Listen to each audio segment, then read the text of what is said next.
Open on extreme close-up. A hand pushing open an attic hatch. A wave of shimmering heat distortion rises. Slow zoom out.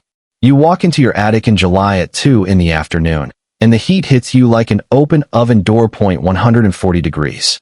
Sometimes 150. Pause for effect. That superheated air is sitting 6 feet above your head right now, pressing down on your ceiling, radiating into every room, forcing your air conditioner to fight a battle it was never designed to win. And here is the part that should make your blood boil. You are paying for that fight. Every single month. That if you have ever opened your electric bill in August and felt that sick drop in your stomach, that feeling that you are trapped, that there is nothing you can do, that the system is just designed to take your money, I need you to stay with me, because what I am about to show you is going to make you angry. Genuinely angry. Not at me.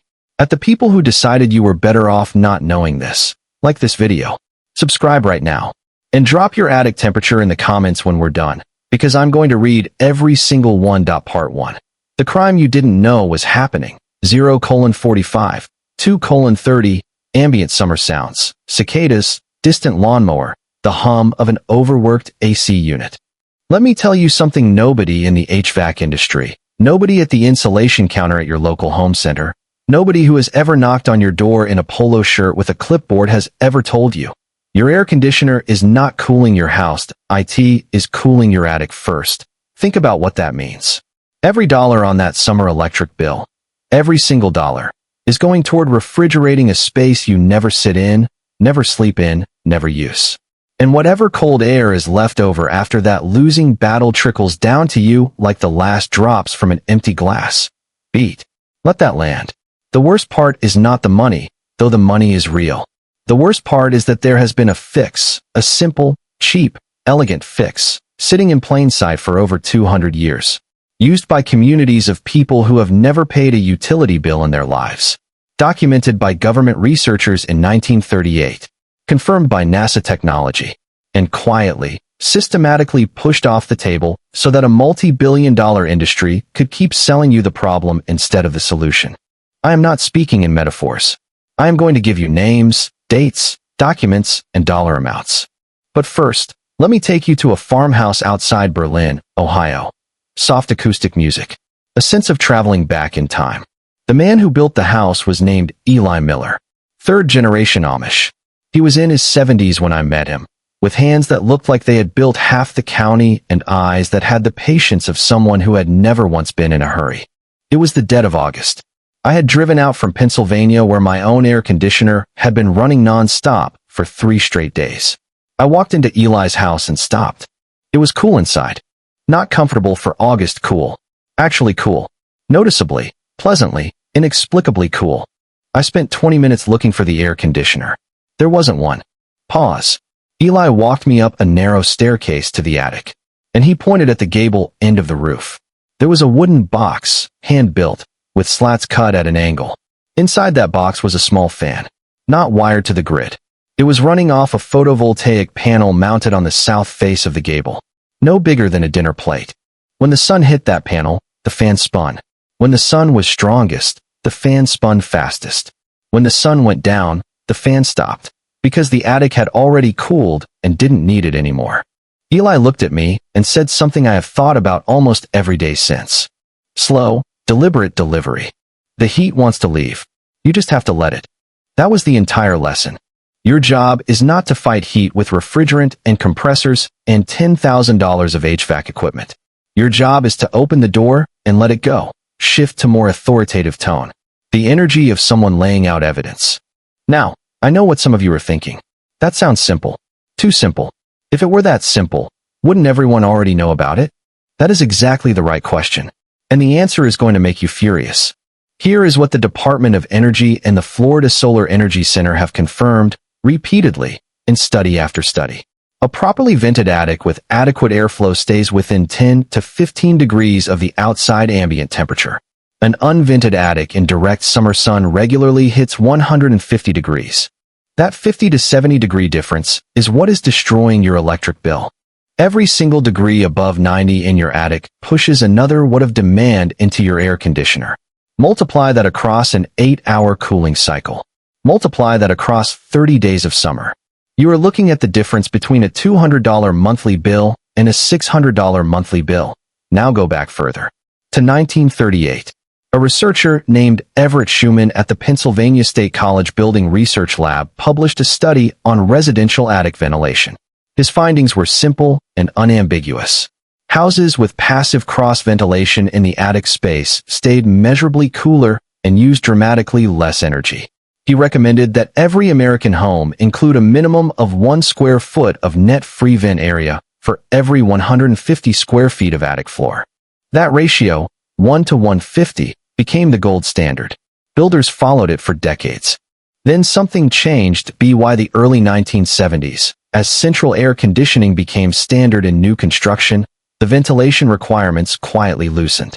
Insulation companies with no interest whatsoever in letting heat escape your attic, pushed hard for sealed envelope construction. The fiberglass industry alone was worth billions. And every dollar of that profit depended on selling you one idea, that more insulation, packed tighter, was the only answer. Ventilation became an afterthought.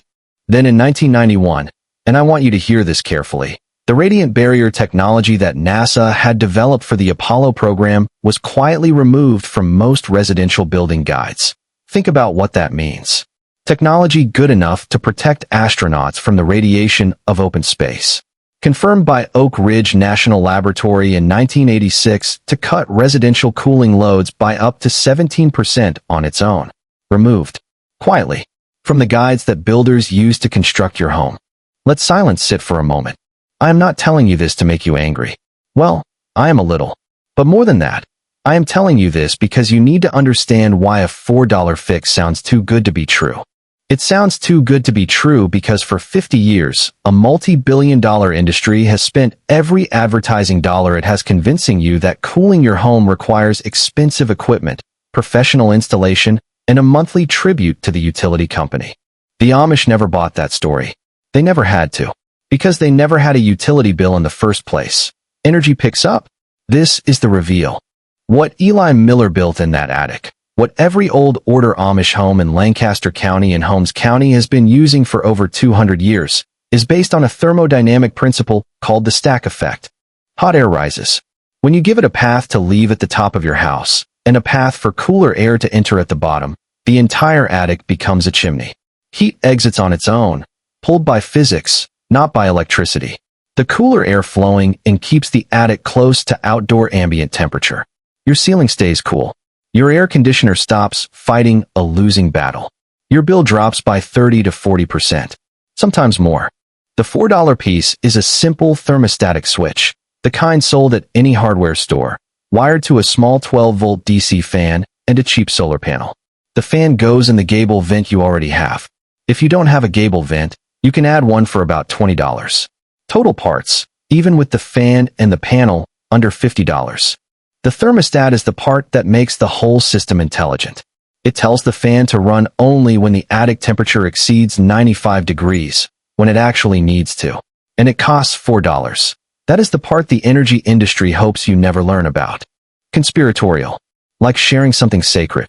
But here's where it gets interesting. Because the thermostatic switch is only half the story.